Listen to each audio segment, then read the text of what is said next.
Olá, seja muito bem-vindo, muito bem-vinda à nossa primeira aula de análises laboratoriais, bioquímicas e hematológicas. Na aula de hoje, eu sou a professora Andressa, vou falar um pouco para vocês a respeito da dosagem de glicose sérica e qual que é a importância da dosagem do açúcar, que a gente fala da glicose no sangue, né, circulante ali no nosso sangue.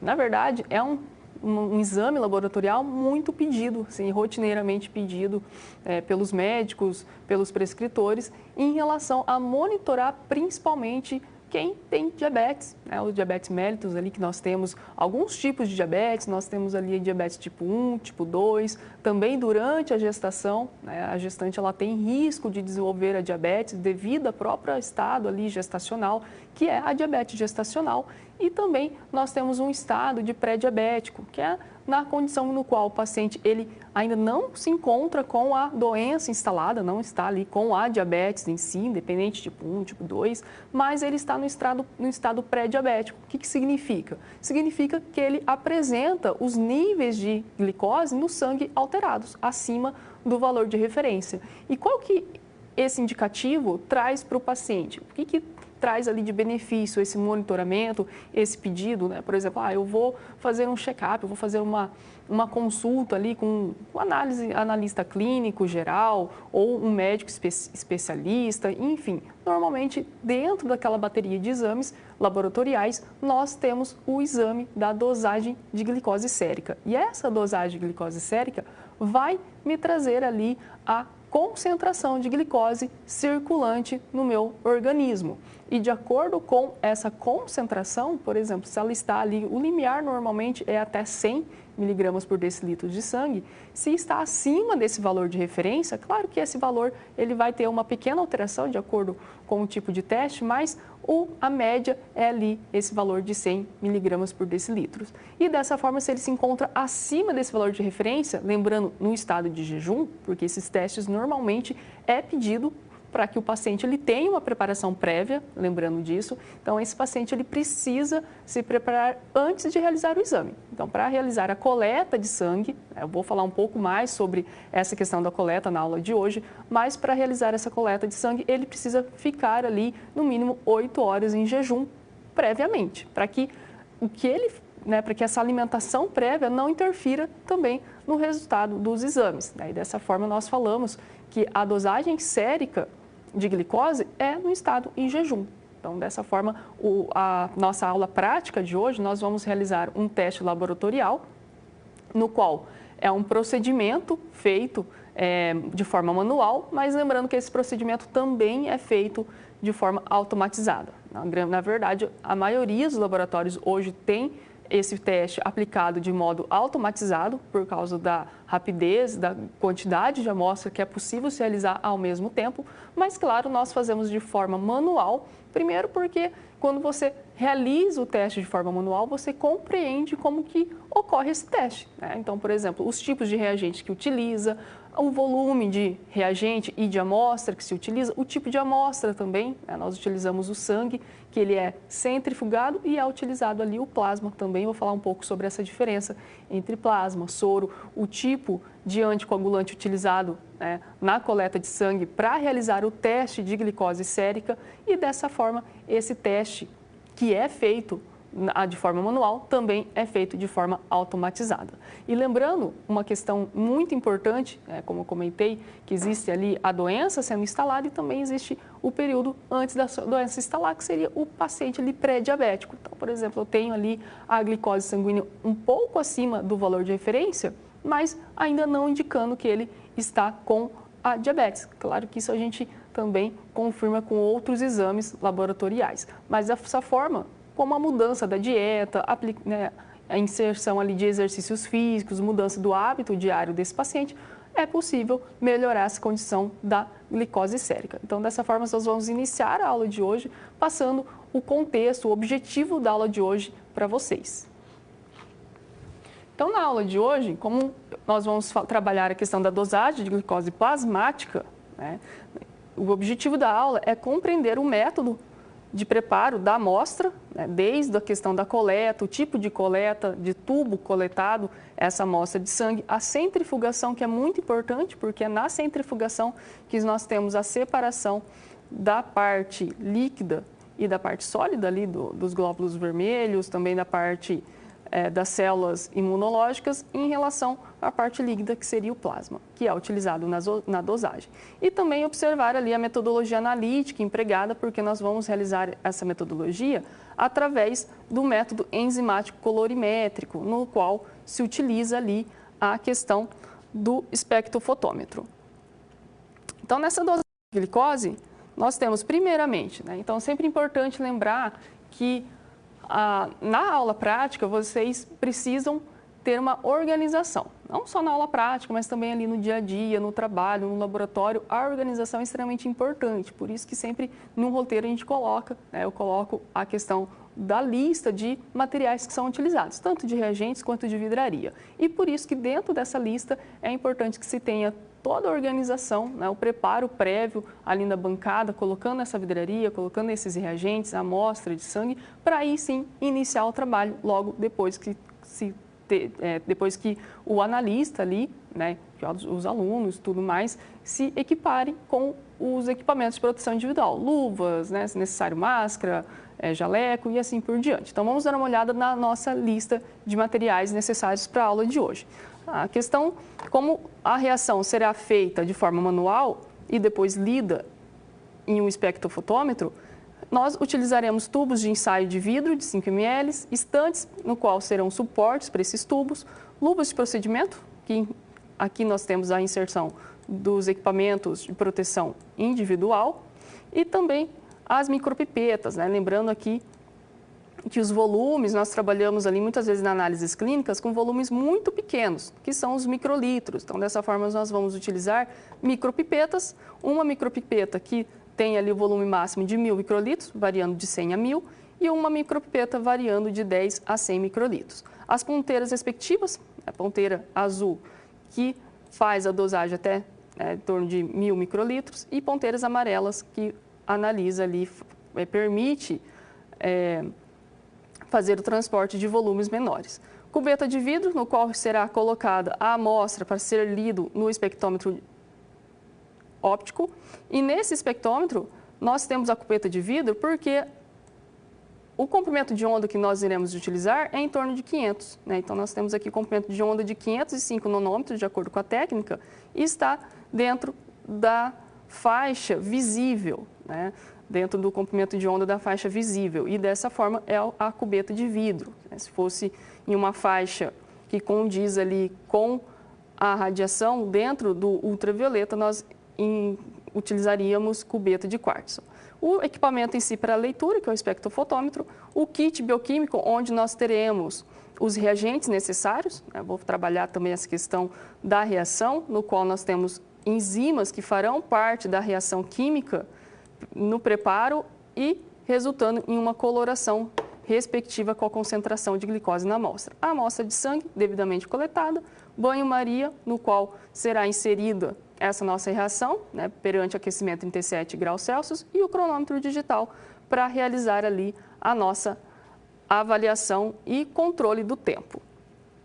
Bom, lembrando também que essa questão de análise laboratorial, no qual nós temos também toda essa avaliação, né, em laboratório, então vejam que eu tenho um kit previamente comprado, muitas vezes esse kit ele já vem com os reagentes preparados, mas é muito importante observar na bula, porque é na bula do kit que você terá todas as considerações em relação àquela técnica, terá também todas as orientações pertinentes. Alguns reagentes é preciso realizar o preparo prévio, né, fazer uma diluição prévia, fazer um preparo prévio, e por isso que o kit é muito importante antes de iniciar a técnica, ler o kit com atenção, né, ler a bula desse kit com atenção e identificar os reagentes. Né? Nesse caso, nós teremos 2 reagentes, que será o reagente de trabalho, onde nós teremos ali as enzimas que farão parte da reação, certo? A glicose oxidase e a peroxidase. Depois eu vou mostrar também como que ocorre essa reação para gerar a cor de acordo com a concentração de glicose presente na na amostra de sangue e também um outro reagente que nós falamos de padrão, né? Esse reagente é que nós temos ali uma solução de glicose com uma concentração já conhecida, né? Então, essa glicose ela tem uma concentração de 100 miligramas por decilitro, que seria, na verdade, o nosso controle, seria a forma de comparar a minha amostra, né, a amostra do meu paciente, com algo já previamente determinado, com uma concentração já conhecida. Então, dessa forma, lá no cálculo final, nós temos essa comparação, por isso que é muito importante se ter o controle, que já vem junto com o kit, que é esse padrão, essa solução de glicose com a concentração já conhecida, já determinada ali também pelo fabricante na bula e também no frasco, e dessa forma a avaliação, a análise laboratorial, você consegue ter um parâmetro ali e uma análise mais robusta. Vamos iniciar com uma situação problema. Eu trouxe uma situação de caso para a gente iniciar ali com essa situação, trabalhar também os exames laboratoriais que foi pedido, né? O médico, ele normalmente não pede só o exame de glicose, só a dosagem de glicose sérica, ele vai pedir outros exames de acordo com a situação do paciente. Então, vamos dar uma olhada nessa situação problema. Então, nós temos aqui o JC, que ele tem 40 anos, sexo masculino, e ele tem um histórico já de há 5 anos de diabetes tipo 2. E, dessa forma, apesar de ter sido diagnosticado em 1997, ele apresentou sintomas indicativos de hiperglicemia, né? Ou seja, uma concentração alta de glicose na corrente sanguínea, por 2 anos antes do diagnóstico. Ele havia começado a tomar glibenclamida, né? Então, glibenclamida é um hipoglicemiante oral, é um medicamento utilizado ali para controlar a glicose sanguínea. Ele começou a tomar ali 2,5 miligramas todas as manhãs, mas ele parou porque as reações adversas ali, ele relatou dor abdominal e enjoos. Então, ele, por conta própria, ele parou de fazer uso do anti-hipoglicemiante oral.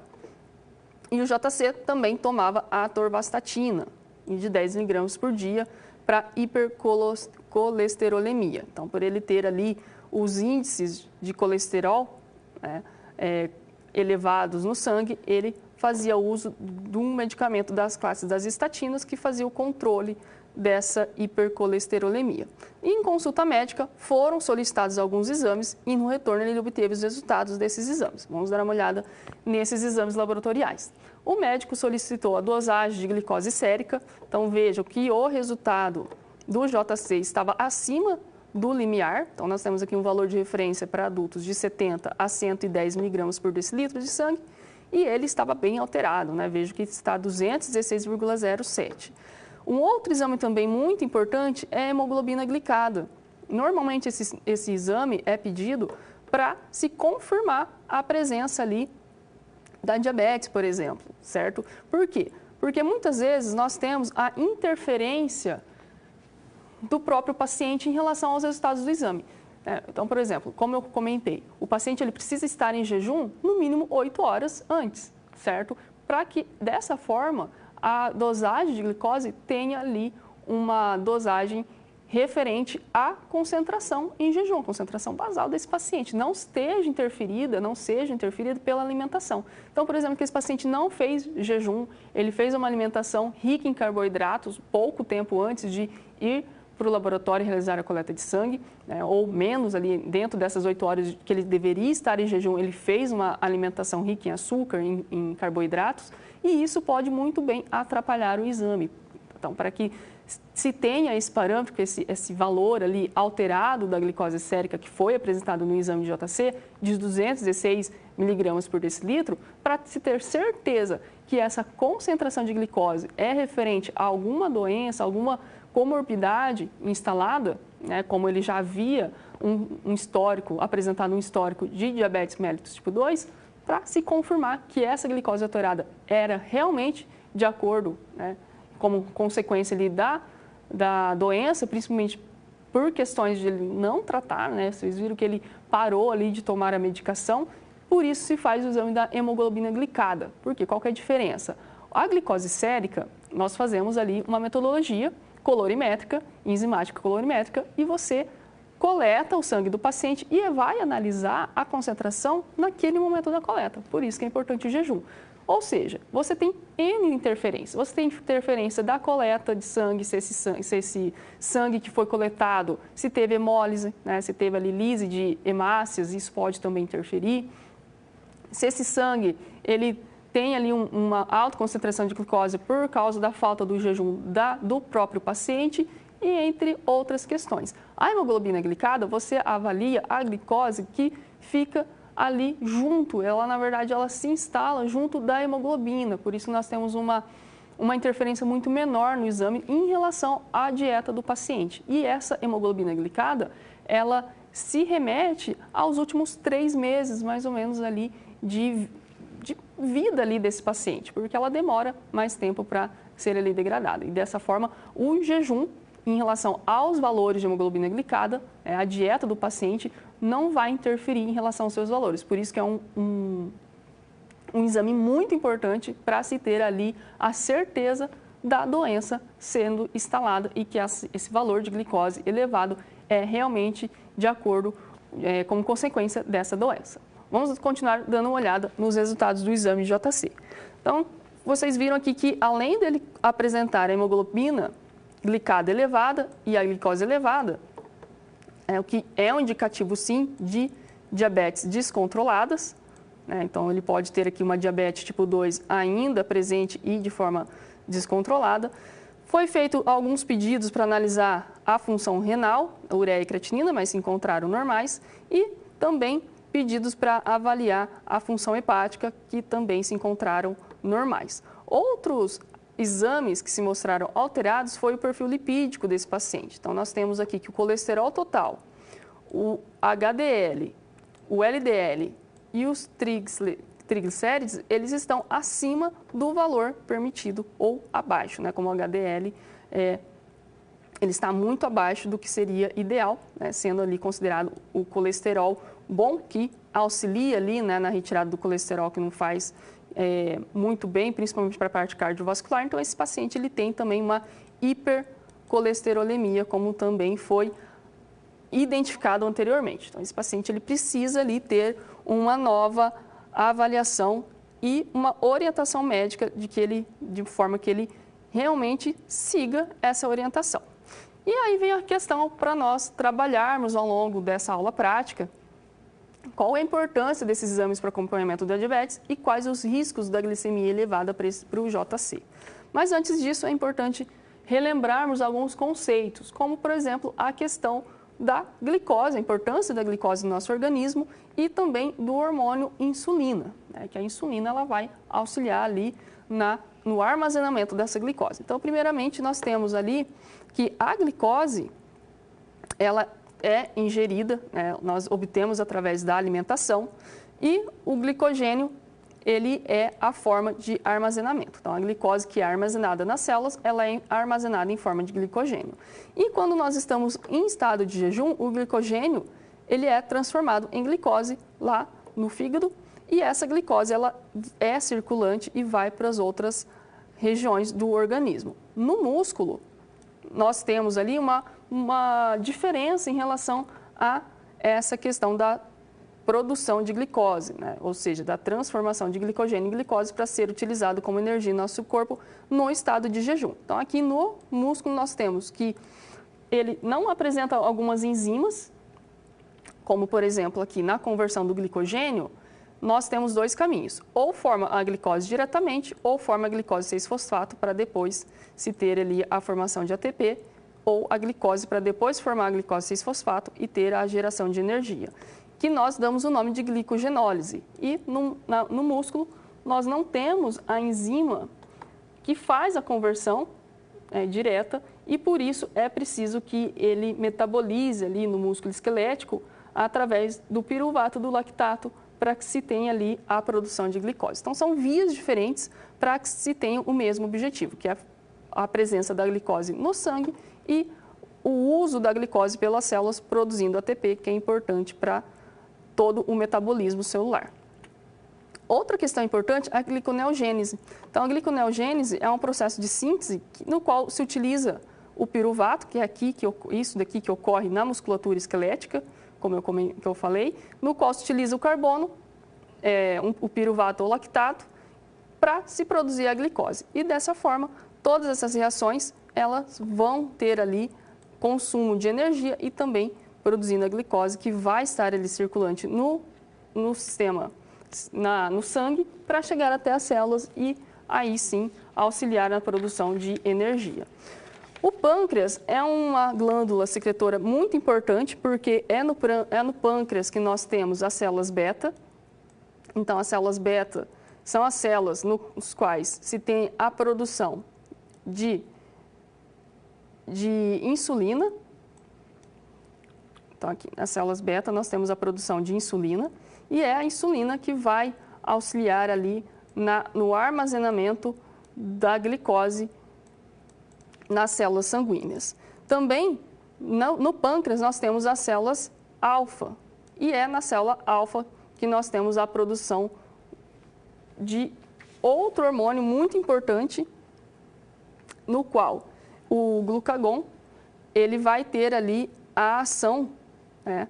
Aqui ele secreta o glucagon e o glucagon vai fazer o inverso, né? O glucagon ele vai ser responsável por retirar, digamos assim, o glicogênio das células e levar até a corrente sanguínea. Então, da mesma forma, nós temos aqui o glucagon, a insulina é responsável por armazenar aquela glicose que nós ingerimos através dos alimentos. O glucagon, no estado de jejum, é responsável por retirar essa glicose, que está em formato de glicogênio, das células e levar até a corrente sanguínea para ser utilizado pelas demais células. Então, dessa forma, o pâncreas ele é muito importante porque também, além de secretar a insulina e o glucagon, ele secreta as lipases, que são enzimas responsáveis por degradar ali os lipídios. Tá? Então, é um órgão bastante importante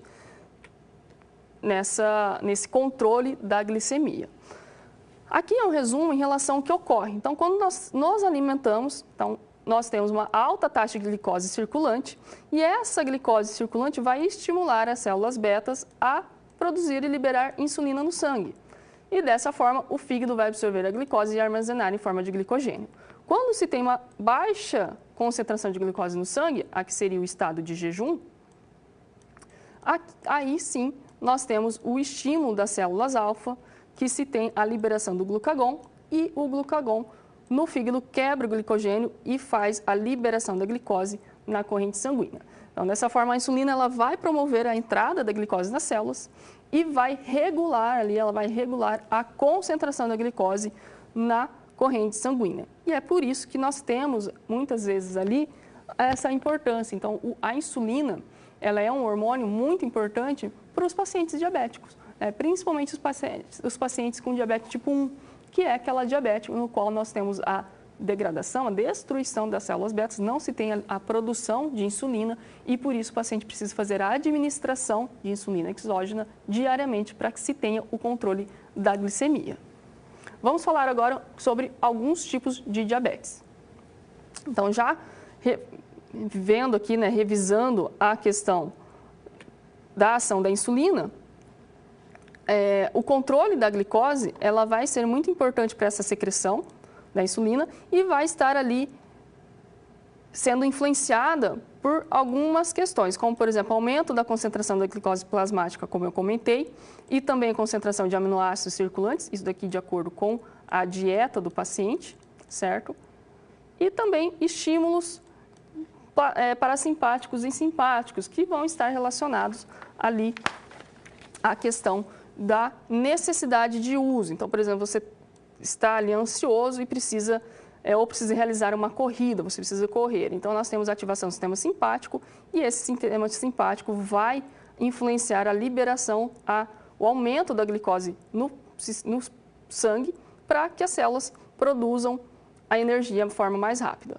E dessa forma nós temos essa influência, Então, a insulina, no estado alimentado, nós temos uma alta oxidação da glicose, alta síntese de glicogênio, que é a forma de armazenamento da glicose, alta síntese de gorduras e síntese proteica. E no estado de jejum, que predomina o glucagon, nós temos a glicogenólise, a gliconeogênese, então formando ali glicose, e também cetoneogênese, que são vias diferenciadas no qual se tem ali a formação e a liberação de glicose no sangue. Em relação ao estado pré-diabéticos, que eu comentei previamente. Então, essa condição é quando se tem ali a concentração de glicose sérica um pouco acima da concentração de valor de referência, e é uma condição que, aos poucos, pode levar a diabetes. Então, se nesse caso o paciente que tem essa condição, se ele não tiver uma mudança nos seus hábitos alimentares, também questão de atividade física, ele pode sim vir a desenvolver uma diabetes. E o que seria a diabetes, então? A diabetes, ela é caracterizada por essa alta concentração plasmática de glicose, que nós damos o nome de hiperglicemia, e é resultante da secreção inadequada de insulina ou também da resposta anormal das células-alvo. E por isso que ela se divide, né? Nós temos ali a diabetes tipo 1 e a tipo 2. E o que diferencia a diabetes tipo 1 da diabetes tipo 2? A tipo 1, nós temos ali a falta de produção. Então, muitas vezes é caracterizado como uma doença autoimune, no qual as células de defesa do nosso próprio organismo vai degradar as células beta, e as células beta não vai secretar a insulina. Então, nosso corpo tem uma falta de insulina, não tem insulina. Por isso que eu comentei que são pacientes que fazem uso de insulina exógena diariamente. E dessa forma, não tendo insulina, nós temos um aumento de glicose circulante, porque não se tem o armazenamento de glicose devido à falta de insulina. O tipo 2 é um tipo de diabetes no qual se tem a produção de insulina, o paciente apresenta insulina no seu organismo, mas a célula-alvo, os receptores, eles não respondem a essa insulina, ou seja, eu tenho uma tolerância, uma resistência à insulina. E essa resistência à insulina faz com que a insulina não consiga transportar essa glicose para dentro da célula, portanto, eu não tenho armazenamento dessa glicose e, consequentemente, o aumento da glicose circulante.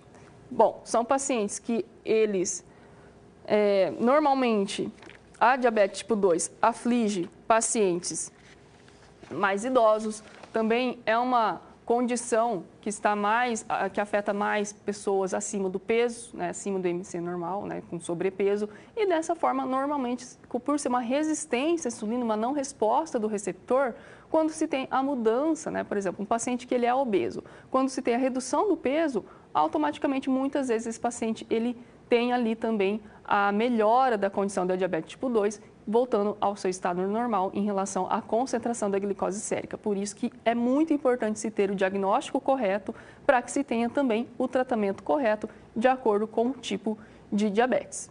Vamos continuar falando agora em relação à questão da dosagem e também do sujeito com o diabetes. Então, aqui eu tenho em relação à concentração, né? Então, o sujeito saudável ele vai ter ali uma concentração de acordo com o seu estado.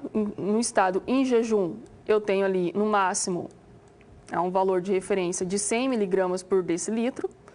E no estado alimentado, que seria pós-prandial, ou seja, depois que o paciente se alimentou, ele vai ter, claro, um aumento dessa glicose plasmática, mas esse aumento não é um aumento muito elevado. Veja aqui que nesse paciente saudável nós temos um aumento de 125 miligramas por decilitro após essa ingestão. Em pacientes diabéticos, eles têm um descontrole, então mesmo, normalmente, em jejum, ele já apresenta ali, no seu estado basal, uma concentração elevada acima do valor de referência de glicose sérica, e no estado pós-prandial, que é no estado ali após se alimentar, essa concentração vai estar ainda mais elevada, né, não tendo esse controle, digamos assim.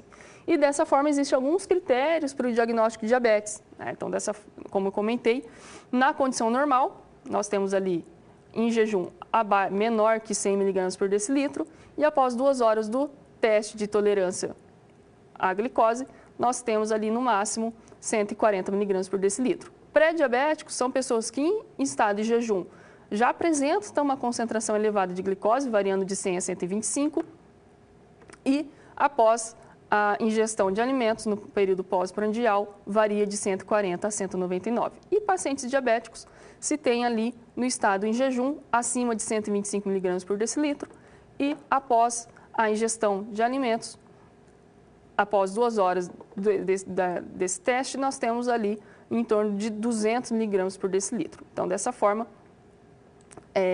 as concentrações de glicose séricas no paciente com diabetes é muito discrepante quando se avalia ali comparando com um paciente que não apresenta a doença, não apresenta a comorbidade.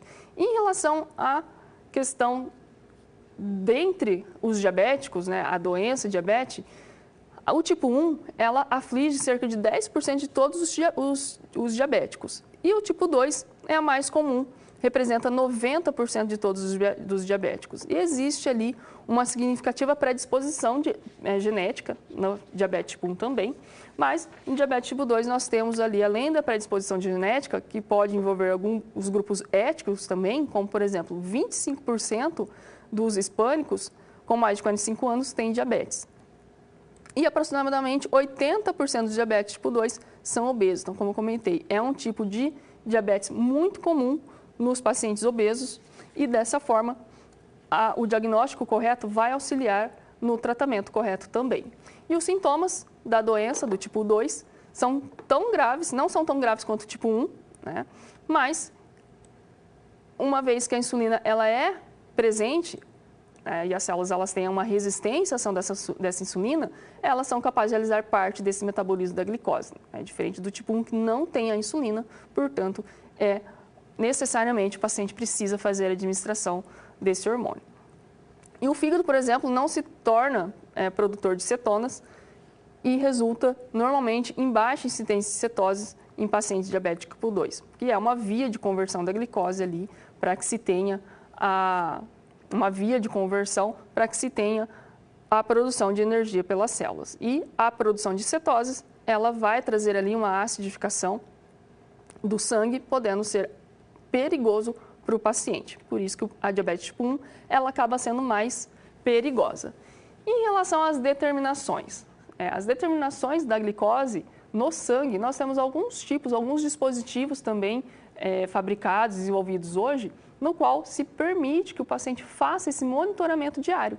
Então, em casa, no dia a dia, é possível que esse paciente ele faça esse monitoramento diariamente, ele mesmo fazer esse monitoramento. Por isso, nós temos dispositivos portáteis, que são os glicosímetros, e esses glicosímetros é possível, através de uma gota de sangue, uma pulsão ali, uma gota de sangue, realizar o teste no momento. Claro, ele tem várias interferências, você está analisando aquela concentração de glicose sérica naquele momento e isso vai ter várias interferências, principalmente em relação à dieta do paciente. Outros testes, como os testes laboratoriais, que, claro, exige ali uma tecnologia maior, no qual nós temos a questão do teste colorimétrico enzimático, que é o teste da aula prática de hoje, tanto manual quanto colorimétrico, e também nós temos a dosagem da hemoglobina glicada, que eu comentei, e nós vamos trabalhar um pouquinho mais. Vamos dar uma olhada de como funciona esses glicosímetros, que são esses aparelhos portáteis vendidos muitas vezes ali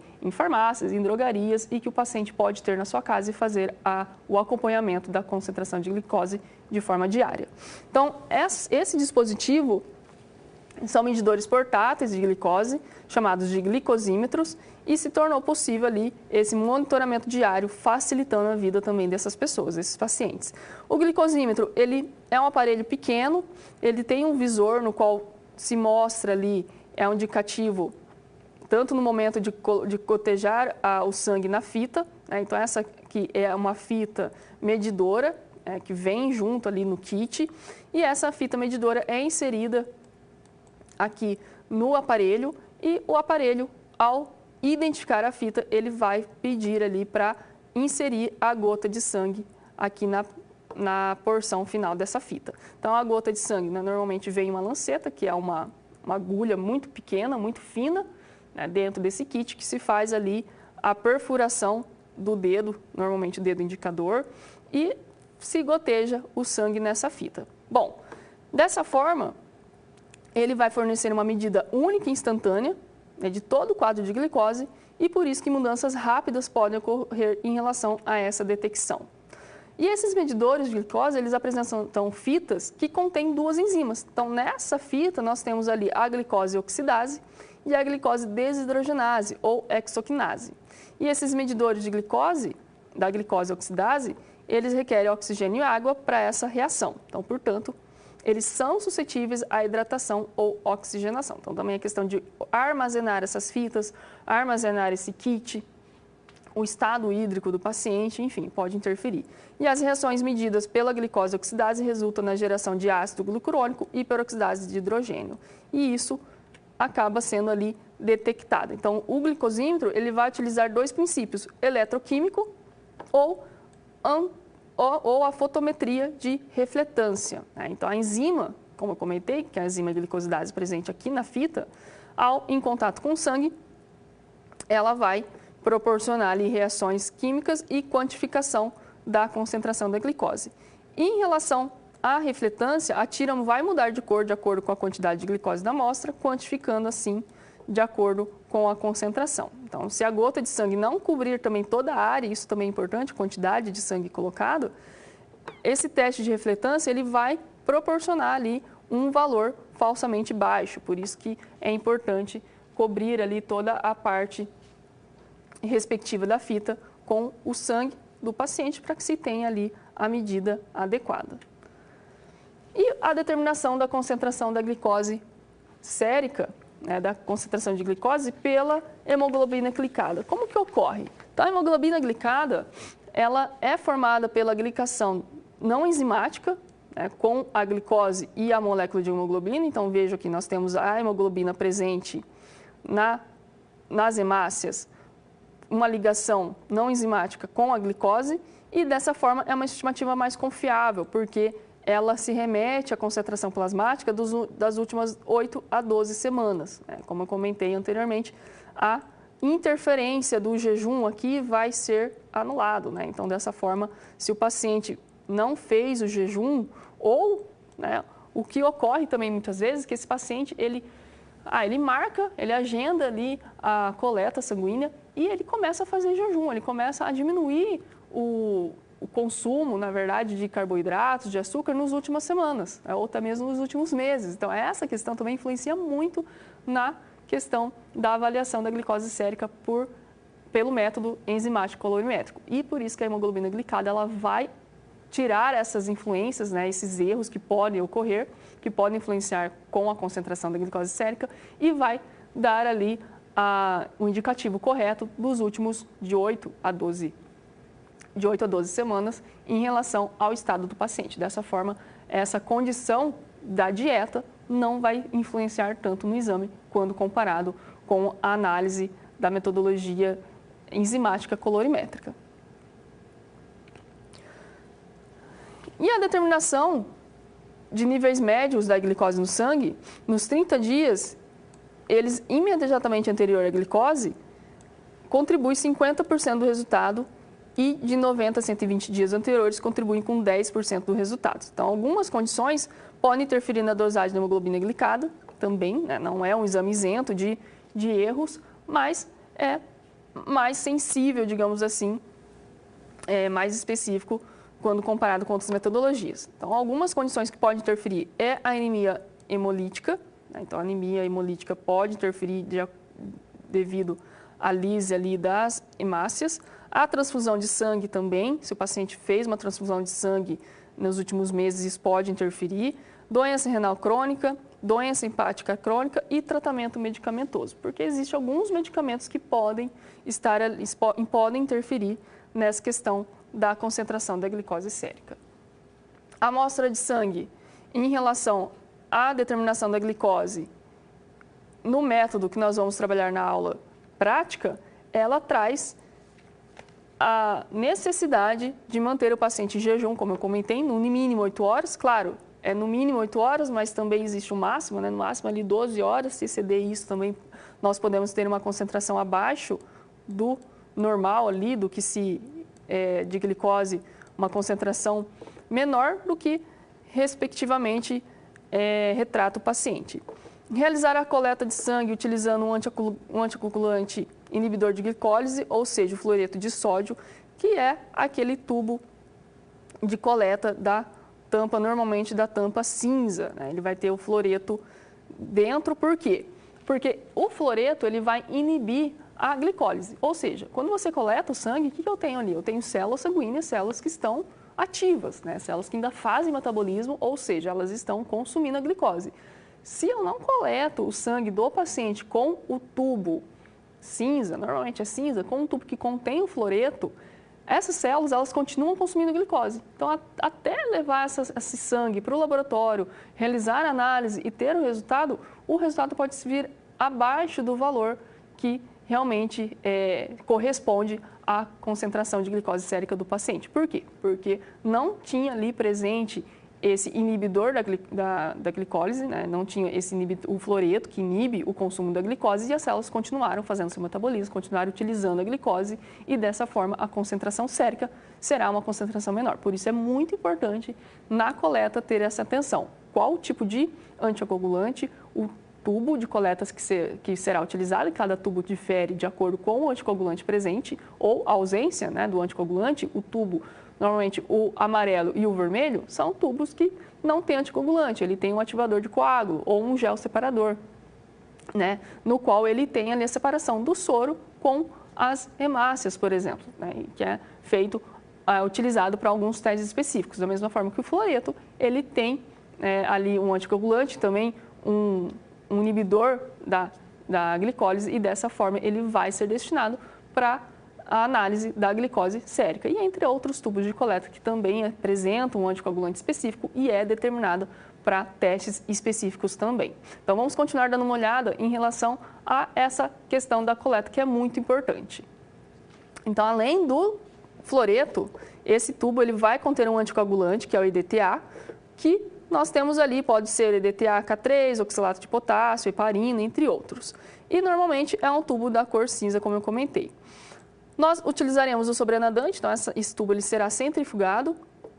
O plasma será utilizado para a determinação da concentração da glicose. E qual que é a diferença de soro e plasma? Na verdade, a diferença é que o plasma é quando nós coletamos o sangue com um tubo de coleta que apresenta anticoagulante. Então, aqui no plasma eu tenho ali a presença de anticoagulante, certo? E o soro é quando nós coletamos em um tubo que não tem anticoagulante, né? Como eu comentei, o tubo de cor, com a tampa de cor amarela ou vermelha, normalmente não apresenta anticoagulante e sim um ativador de coágulo, como um gel separador. E dessa forma nós temos essa diferença de plasma e de soro. Mas, para análise da concentração da glicose, nós utilizaremos o plasma. As terminologias também são muito importantes. E o teste de glicemia em jejum, é necessário utilizar os kits, como eu comentei, né, que tem presente a reação, os reagentes de padrão e o reagente de trabalho. E a técnica será aplicada a colorimetria enzimática e a leitura será feita em espectrofotômetro. Muitos dos testes que se determinam a glicose no sangue, os procedimentos são baseados na oxidação da glicose, utilizando ali a enzima glicose oxidase. Então, como que será essa reação? Essa reação é a mesma reação que ocorrerá na nossa aula prática. Então, a enzima glicose oxidase, que está presente no nosso reagente de trabalho, ele, em presença de oxigênio, ele vai catalisar a oxidação da glicose presente na amostra e vai levar à formação de peróxido de glicogênio e ácido glucurônico. Então, aqui nós temos a primeira reação acontecendo. A enzima peroxidase, também presente nesse reagente de trabalho que nós utilizaremos na nossa aula, ele vai catalisar a reação da oxidação do fenol pelo peróxido de hidrogênio em presença de 4-aminoantipirina. Então, essa é a reação que ocorre. Então, aqui nós temos o peróxido de hidrogênio formado na primeira reação, que vai reagir com os reagentes presentes no reagente de trabalho. Vai reagir com a 4-aminoantipirina e o fenol presente no nosso reagente. E em presença da enzima peroxidase, vai formar um composto cromógeno, ou seja, a quinonimina, que apresenta uma coloração mais vermelha, e água, 4 moléculas de água. E essa reação será lida em uma absorção de 505 nanômetros no espectrofotômetro.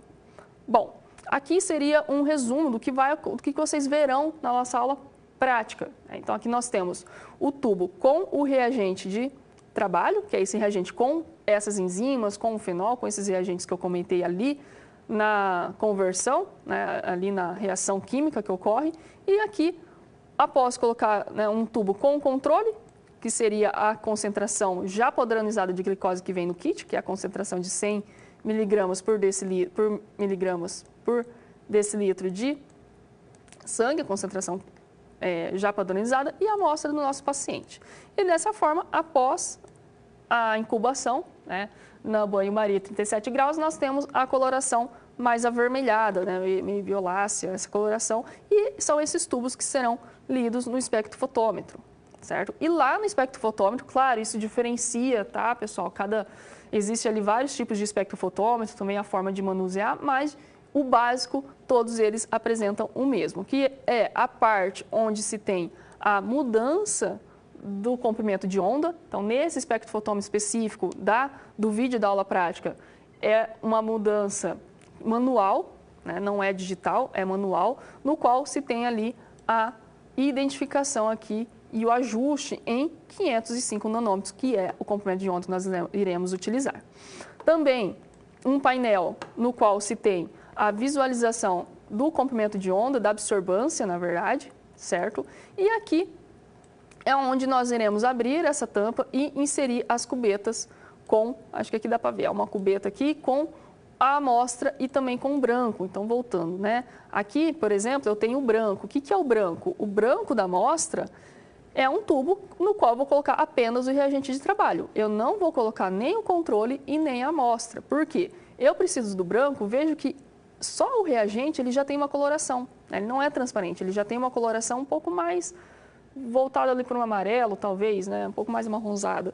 E essa cor precisa ser anulada na leitura, né? Lembrando que é um método colorimétrico. Então, lá no equipamento, eu preciso fazer a anulação, zerar o equipamento com esse branco. Então, por isso que lá no equipamento, eu vou colocar aqui uma cubeta com branco, uma cubeta com a amostra, uma cubeta com o padrão e uma cubeta com a amostra. E dessa forma, puxando aqui esse dispositivo, eu vou ter ali a mudança das cubetas e indicando qual é a cubeta que o equipamento vai ler. Então, a primeira cubeta que o equipamento vai ler é o branco.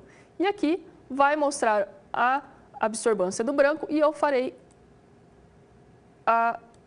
vou zerar o equipamento nesse botão do 100%. Né? Então, dessa forma, vocês vão ver ali que ao colocar o branco e zerar o equipamento, a absorbância será zerada, vai aparecer ali 0 na absorbância. E, consequentemente, conforme eu vou puxando esse dispositivo e fazendo a leitura das demais cubetas, a absorvância vai aparecendo aqui, de acordo com cada amostra, já zerado o branco, já tirando essa interferência da coloração do reagente. Então, aqui seria um zoom aqui desse painel, mostrando exatamente onde que eu tenho aqui zerando, né, o 100% e o 0 da absorvância do branco.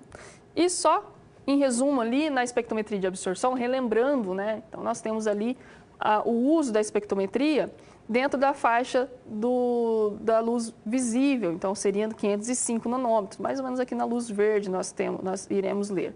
E por isso que se utiliza a cubeta de vidro. Então, aqui é só uma imagem ilustrativa mostrando como que funciona o espectro, né? Relembrando, então, o espectro ele tem ali uma fonte de luz, né, emitindo a radiação. Essa radiação, ela é filtrada, digamos, de acordo com o comprimento de onda. Então, aqui eu coloquei comprimento de onda 505. Então, esse monocromador ele vai filtrar e vai lançar ali apenas a luz que eu preciso, que seria a luz monocromática, que é respectivo ao comprimento de onda, ou seja, 505 é em torno da luz verde. E essa luz será incidida na minha cubeta com a amostra. Essa amostra vai absorver uma certa quantidade de radiação e a quantidade que ela não absorver vai passar e vai ser detectada. E essa diferença eu tenho ali a concentração exata do analito que eu quero identificar, no caso, a glicose.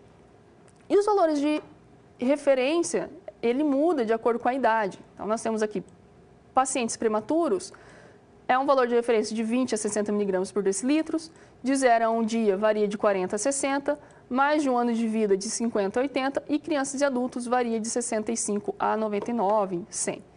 E os valores mais baixos vão indicar ali uma hipoglicemia, ou seja, uma concentração menor do que deveria na corrente sanguínea de glicose, e elevados pode ser uma pré-diabetes ou até mesmo uma diabetes. Aqui é só mostrando, né, o tubo de coleta do fluoreto, tubo com a tampa cinza que eu comentei, e aqui ele é inserido na centrífuga para se obter o plasma. E o nosso procedimento, como que ele vai ocorrer? Então, primeiro, se tem a separação de 3 tubos, né? Então um tubo no qual um tubo de vidro no qual será colocado o branco, né? Então veja, eu vou colocar ali 1 ml, então lembrando que 1 ml ele corresponde a 1000 microlitros, né? Então lembrando que nós vamos utilizar ali micropipetas, então ele vai corresponder a 1000 microlitros. Então aqui eu vou colocar o reagente de trabalho, que é o reagente 1, 1000 microlitros em cada tubo. Então um tubo vai ser identificado como branco, um segundo tubo como teste ou amostra, que seria a amostra do nosso paciente, e um terceiro tubo como padrão, que é a glicose já com a concentração padronizada que vem no kit. Coloco 100 microlitros em cada tubo e em cada tubo respectivo eu coloco no tubo 2 da amostra 10 microlitros, ou seja, 0,01 ml vai corresponder a 10 microlitros, certo? Então, eu coloco 10 microlitros da amostra no tubo 2 e 10 microlitros do padrão no tubo 3. Após o preparo de cada tubo, vou colocar no banho-maria 37 graus Celsius durante 10 minutos. Importante que lá no banho-maria, em cada tubo, a água ela deve ficar ali acima da reação, certo? Para que se tenha ali o aquecimento adequado. E após o aquecimento, após esses 10 minutos, nós iremos determinar a absorvância do teste em 505 nanômetros, acertando o zero, como comentei, que é o nosso branco, né, zerando o equipamento com ele e identificando a cor. E essa cor, a partir do momento que se tem ali a identificação, né, da mudança dessa cor após esses 10 minutos no banho 37 graus, ela é estável por 30 minutos. Ou seja, a partir do momento que você retira do banho-maria, você tem até 30 minutos para fazer a leitura. Após isso, ela é instável e pode ser que tenha ali uma degradação da glicose, tenha uma diminuição da coloração. Aí, dessa forma, o valor do seu teste não vai corresponder ao valor que corresponde à concentração sérica do paciente em si, certo?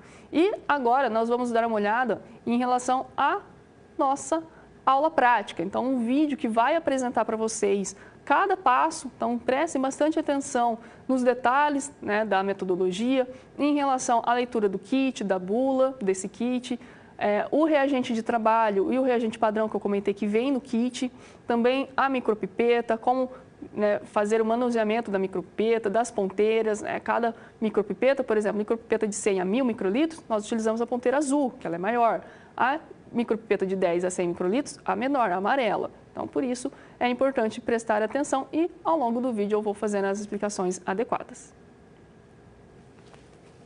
Então, inicialmente, nós temos o kit de glicose para o método enzimático colorimétrico. E esse kit de glicose, ele traz a bula, né? É uma bula extensa, porque tem todas as informações pertinentes para o teste, também a explicação da conversão da glicose em peróxido de hidrogênio e assim por diante.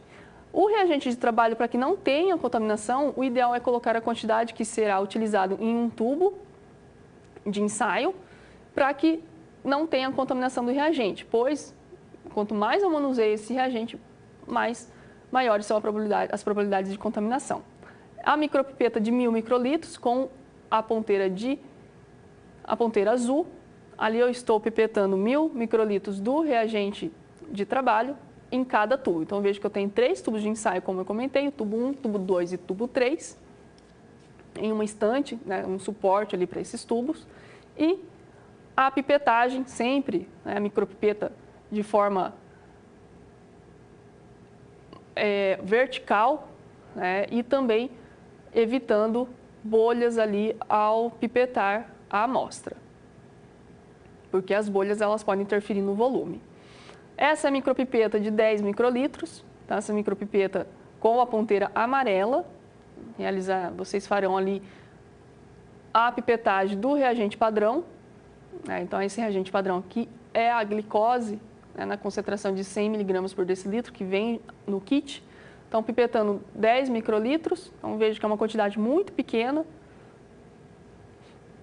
E por isso, por ser uma quantidade muito pequena, normalmente nós fazemos a homogeneização. Então, veja que eu faço ali a homogeneização apertando a micropipeta várias vezes com a ponteira dentro da solução para fazer ali a retirada completa desses 10 microlitros, exatamente por ser uma quantidade muito pequena. Se eu simplesmente fazer a dispensação, pode ser que eu não consiga colocar os 10 microlitros exatos na reação. Então, novamente, agora a amostra, 10 microlitros de amostra no tubo 3, é colocado e homogeneizado com a própria ponteira. Lembrando de sempre trocar a ponteira ao mudar o reagente. Após adicionar cada reagente, a amostra e o padrão, os 3 tubos vão para o banho-maria a 37 graus. Após 10 minutos, retirando esses tubos do banho-maria com auxílio da estante ali de tubos de ensaio. Então, veja que a coloração já mudou, né? Nós temos ali uma cor avermelhada, tanto do padrão quanto da amostra, e do branco uma cor mais amarelada.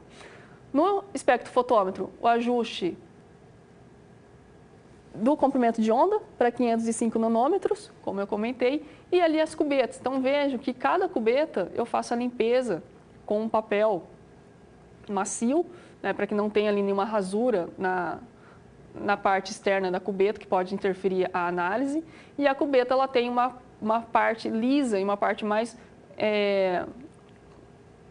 com umas rasuras ali, uma parte mais fracionada. E dessa forma, a posição da cubeta também é ideal, né, colocando a parte lisa, onde vai passar o feixe de luz. Então, vejam que a posição da cubeta é importante, porque caso eu coloque a cubeta numa posição errada, a leitura será errada também. Então, vejo que a parte lisa, que é por onde passa o feixe de luz, ela é colocada de acordo, frente ali de forma horizontal ao feixe de luz. E por último, a amostra é colocada para realizar a leitura. Então, veja ali a posição também da cubeta dentro do aparelho. Fechando o aparelho, nós temos zerando o aparelho ali no 100%. Então, vejam, a leitura de 100, de 0, do branco, essa primeira leitura correspondente ao padrão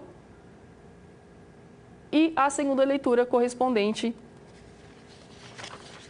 à amostra.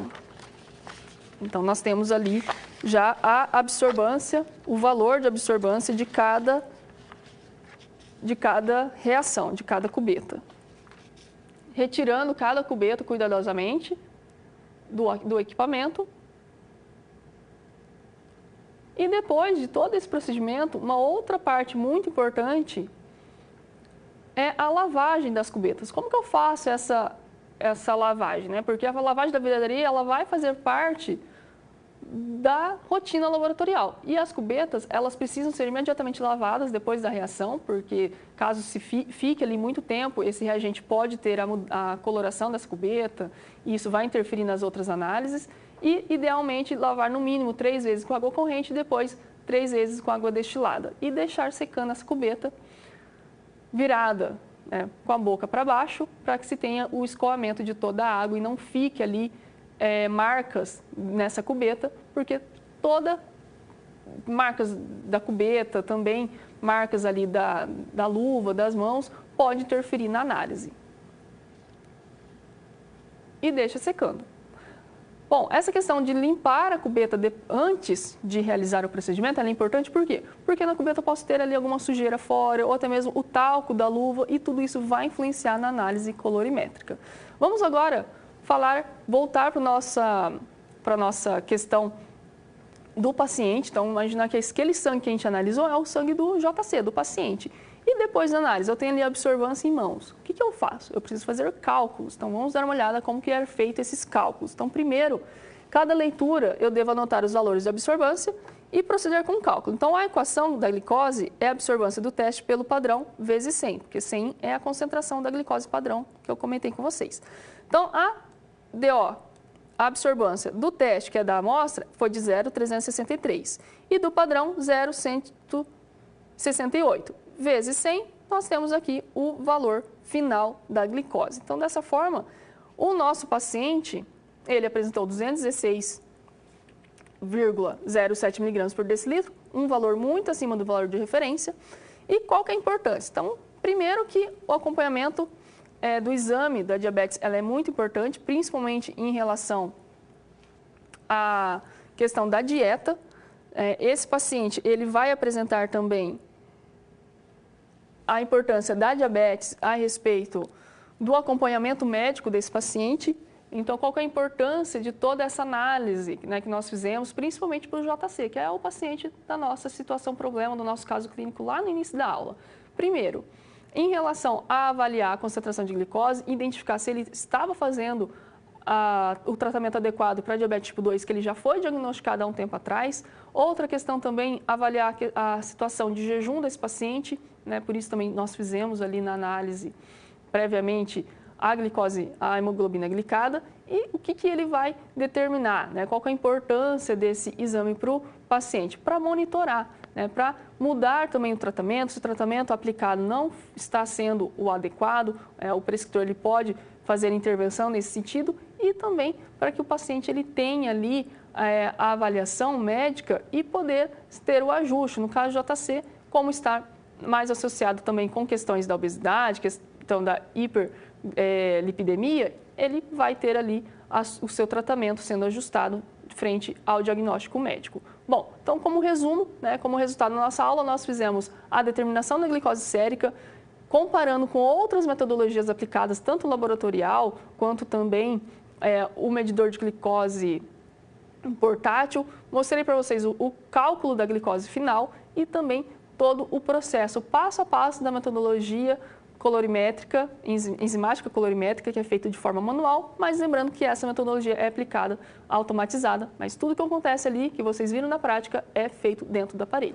Então, espero que vocês tenham gostado da aula, tenham aprendido como que se faz a dosagem sérica da glicose, que é um exame muito importante, muito corriqueiro na rotina laboratorial, e nós nos encontramos na próxima aula prática.